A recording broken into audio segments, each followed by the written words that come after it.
For more on this, we can cross to Port-au-Prince and speak with Wildlore Merancourt, the editor-in-chief at AyiboPost. Wildlore, thank you so much for joining us on the program today. So I want to begin with the Transitional Presidential Council. Their mandate is ending today. How has the council been perceived in Haiti? Do people think it's done a good job, or is there concern it's been ineffective? Well, I think the vast majority of Haitian people today find the Presidential Council ineffective. It, I mean, the result is quite frankly obvious. The first thing they were supposed to, succeed on was to stabilize the country so we can have election. The country today is not stabilized. In fact, quite the contrary. The gangs are expanding the territories they have under their control. Of course, we have a gang suppression force, held by Kenyans who came in the country in 2024, late in the year. But so far, they are not very, very successful in taking back the 90% of the Haitian capital, which is still, under gang control. Now, Wildlore, the U.S. has had some issues with some of the members of the council. The U.S. officials accusing a few of poor governance, also of corruption. So, does Haiti here see the U.S. support as necessary or as interference? Well, Haiti was occupied by the United States from 1915 to 1934. Since that period, no big decisions taken inside of the country, is not influenced by the United States. So I do think you have to put that on the background. But what we are observing today is, quite frankly, unprecedented in terms of how direct the threats are, how public they are, and it's also tied to what's happening in the Caribbean and Latin American region, and globally as well, in terms of how diplomacy seems to be changing in tone, right? So I do think the United States is very, very implicated. This Presidential Council was established in April last year by the United States, the CARICOM, and other key partners in the international community. And the failures we are observing today on the ground in Haiti is also a shared failure by this international community.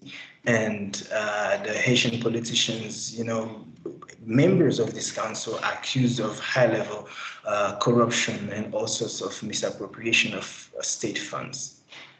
Now, Wildlore, the current Prime Minister, Alex Didier Fils-Aimé, was nominated by the council. Then members tried to oust him. The U.S. wants him to stay. So what kind of local support does he have? I mean, the entire process doesn't have local support. That's the thing. You have the president of the country killed in July 2021. He was replaced by a prime minister, but actually, this prime minister came to power because of the international community who supported him, right? And in 2024, when he was not being successful in this position, they withdraw their support and they put in place this presidential council. They pick this prime minister after firing a former one, a former UN official who they pick first to become prime minister of the country. They don't have the support of the country. They don't have popular support. Haiti today doesn't have one elected official. The last time we organized election was in 2016, so that's about a decade.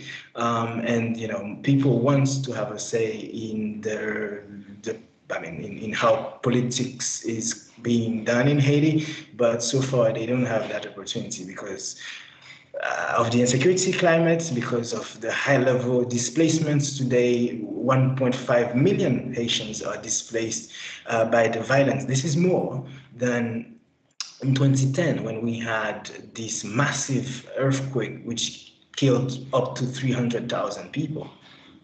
Now, I do want to get into the security situation there, but before we head that way, you had mentioned, presidential elections are meant to take place before the end of the year. That was one of the goals of this transitional council to set that up. Do you think that's likely to happen?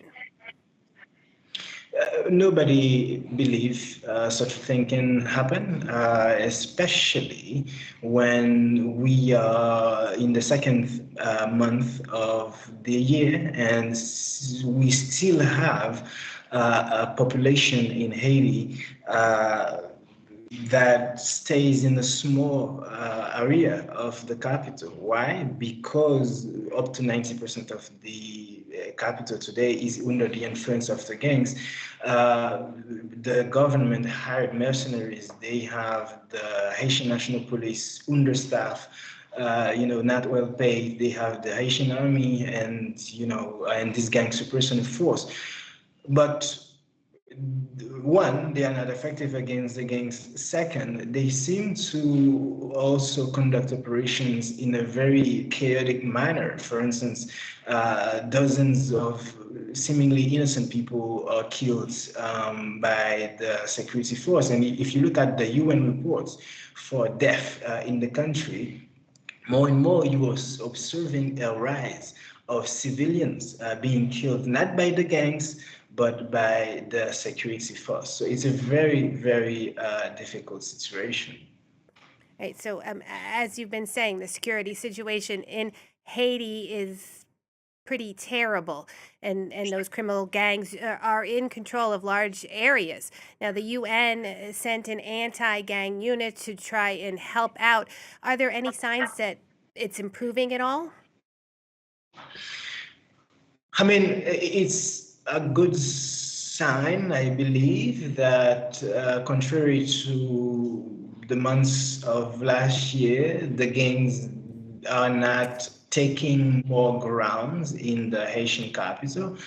But we are still not in a situation where the main roads of leading to the capital, I mean, the Haitian capital, Port-au-Prince, is the center of the country, the economic and the political center of the country. It is still being strangled by gang violence. The key roads are not liberated. Many areas, virtually all the areas controlled by the gangs are still under their control. The security forces are working overtime.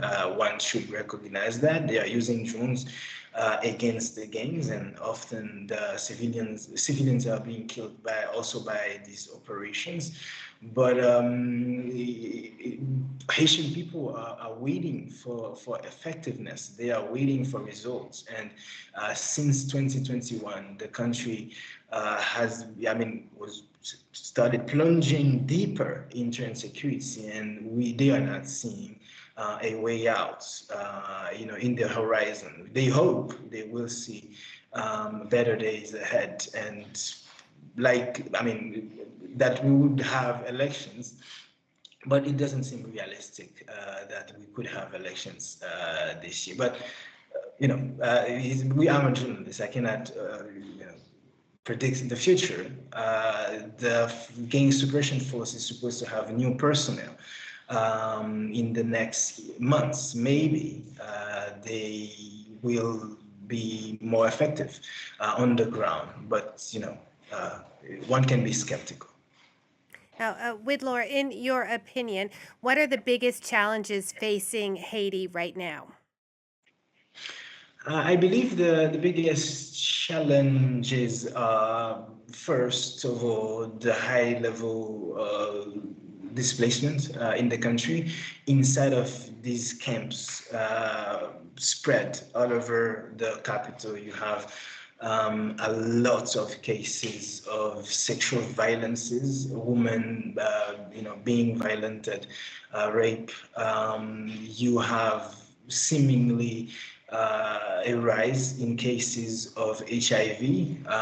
And in this context, you are also observing a retreat in terms of international funding for humanitarian activities when the needs are so great and the situation is so dire. That's, I believe, the first thing. The humanitarian situation is historically concerning today in Haiti.